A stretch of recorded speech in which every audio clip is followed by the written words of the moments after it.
जय श्री राम। अध्यात्म धारा सुनने वाले सभी साधकों को मेरा प्यार भरा प्रणाम। आज हम लोग हुजूर महाराज के कुछ संस्मरण सुनेंगे। हुजूर महाराज फरमाते थे कि इस रास्ते में मतलब ईश्वर के रास्ते में करामात या चमत्कार करके दिखाना बहुत ही बेजा या अनुचित है। हाँ, जब कभी कोई ख़ास ज़रूरत पड़ने पर किसी की खिदमत के लिए या सेवा के लिए कुछ करना ही होता है तो बीच में आड़ देकर मतलब गुप्त रूप से करते हैं, जिससे कि उस इंसान को पता ना चले और वह आपका कृतज्ञ होकर ईश्वर से दूर ना हो जाए। किसी के सामने उसकी भलाई करना बहुत बेजा है। भलाई केवल ईश्वर करता है, हम तो उसके हाथ के यंत्र हैं। सीधे सीधे दिखा कर किसी का उपकार करना भक्तजनों को शोभा नहीं देता। वह यह भी कहते थे कि जिसमें मजहब या धर्म का लगाव बाकी है उसकी फ़कीरी में कुछ कमी ज़रूर है। हुजूर महाराज ने महात्मा रामचंद्र जी महाराज को जब गुरु पदवी के पूर्ण अधिकार प्रदान किए थे उस समय निम्नलिखित 5 आदेश दिए थे, जो सभी साधकों द्वारा बहुमूल्य उपदेशों के रूप में ग्रहण किए जाने चाहिए।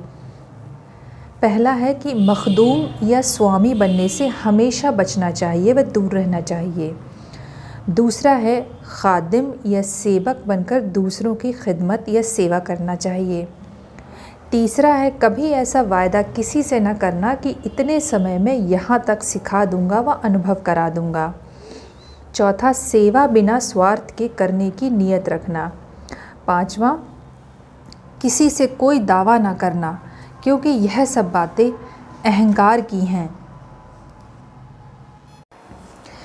एक बार एक सत्संगी भाई ने हुजूर महाराज से निवेदन किया कि महाराज जी, गुरु के ध्यान या तसव्वुर शेख का अभ्यास इस मार्ग में क्या काफ़ी और ठीक नहीं है?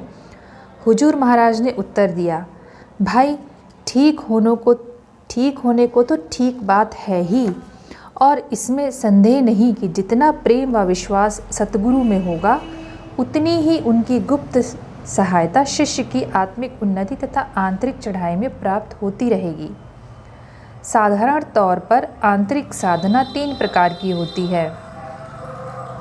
जिक्र कल्ब, हृदय से अंदर ही अंदर गुरु द्वारा बताए हुए ढंग से ईश्वर का नाम का जाप करना। तसव्वुर शेख मतलब गुरु की आकृति का ध्यान करना। और मुराकबा, सतगुरु द्वारा बतलाए ढंग से ईश्वर में ध्यान लगाना।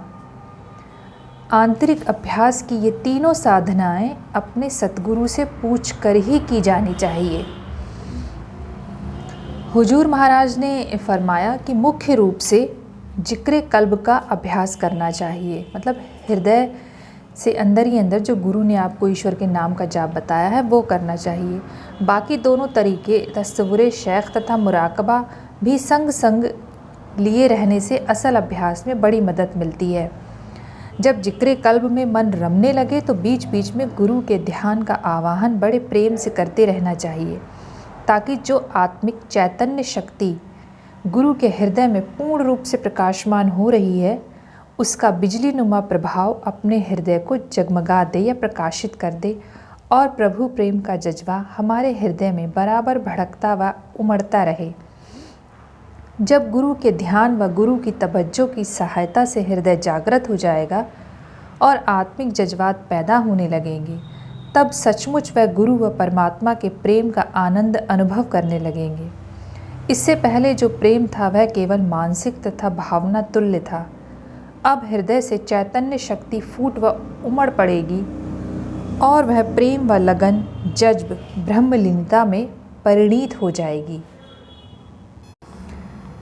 हुजूर महाराज ने आंतरिक अभ्यास के उक्त तीनों साधनों पर प्रकाश डालने के पश्चात इस रास्ते की तालीम का एक महत्वपूर्ण पक्ष सत्संगी भाइयों को समझाया कि इस रास्ते में रूहानियत की तालीम हासिल करने में 2 बातें बहुत ज़रूरी हैं। वे हैं तरतीब और तादीब। तरतीब का यह अर्थ है कि इस रास्ते में आंतरिक अभ्यास या किसी प्रकार का क्रियात्मक साधन आदि जो गुरु करने को बताए उसमें तरतीब मतलब क्रम व सिलसिला होना चाहिए।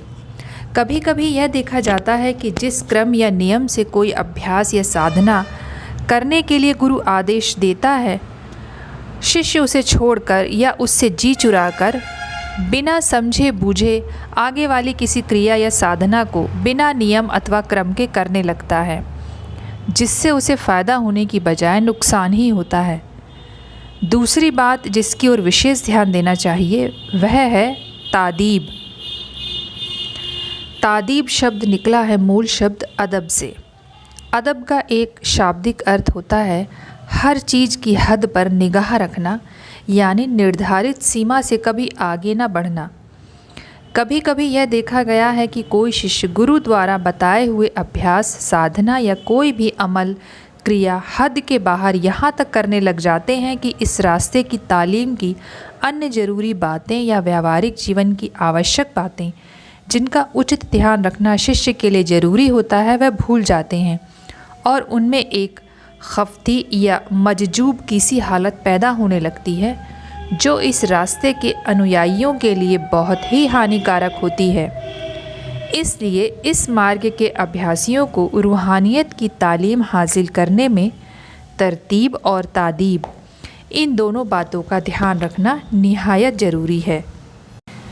एक बार स्वामी आनंद भिक्षु ने पूज्य चच्चा जी महाराज से यह पूछा कि आपने यह सब इतनी जल्दी किस प्रकार प्राप्त किया।